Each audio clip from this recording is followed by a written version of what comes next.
African Americans suffer disproportionately from a number of diseases that reduce the quality of our lives. A very sad but true statement. Hi, I'm Dr. Melissa Witt-Glover with Gramercy Research Group.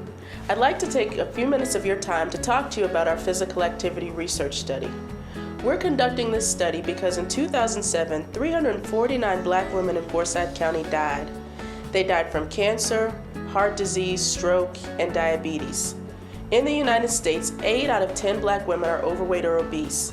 Not getting enough physical activity puts black women at risk for becoming overweight or obese and puts them at risk for developing health conditions that could be prevented. We're working with 30 churches in Forsyth County to increase physical activity among black women. If you're going to address health disparities, you can do so fairly effectively working with African American churches, because that's where you run into large numbers of people who come to a place looking and expecting to learn something that will enhance their lives. If you're a member of a predominantly black church, there's a high likelihood that people in your congregation are impacted by heart disease, diabetes, stroke, high blood pressure, obesity, or cancer. And even if the people in your congregation are not impacted, I can almost guarantee they know someone who is.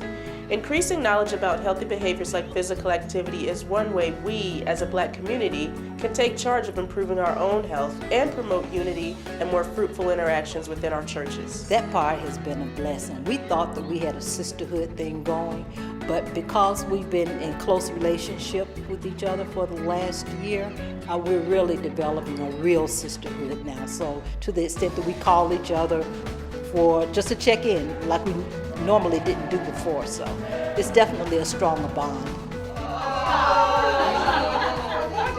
It's the fellowship, the laughter, learning to know each other all over again, and getting to know new people, and find you have some of the same struggles and situations. You're not by yourself, so you get to talk more and see these women on a day-to-day basis, sometimes every 2 or 3 days. And you get the fellowship, have a good time laughing. For many years, researchers have been trying to figure out the best way to encourage black women to increase and maintain physical activity levels. This study is looking at 3 different strategies for increasing physical activity: a self-guided program that encourages women to increase physical activity, a general program that uses group sessions to teach physical activity principles, and a faith-based program that teaches physical activity principles from a biblical perspective. Churches will be randomly assigned to one of these groups. You can't choose your own. But regardless of the group you're in, your church will be contributing very valuable information to solving the problem of how to get and keep black women physically active. I was looking for an opportunity to become more active and try to get rid of the sedentary life that I've been living for a couple of years.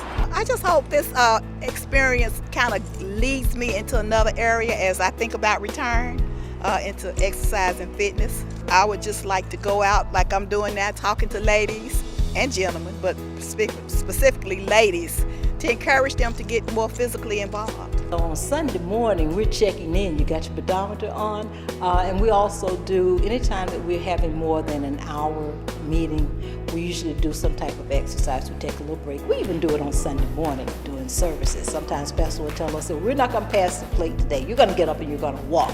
We need to move around a little bit.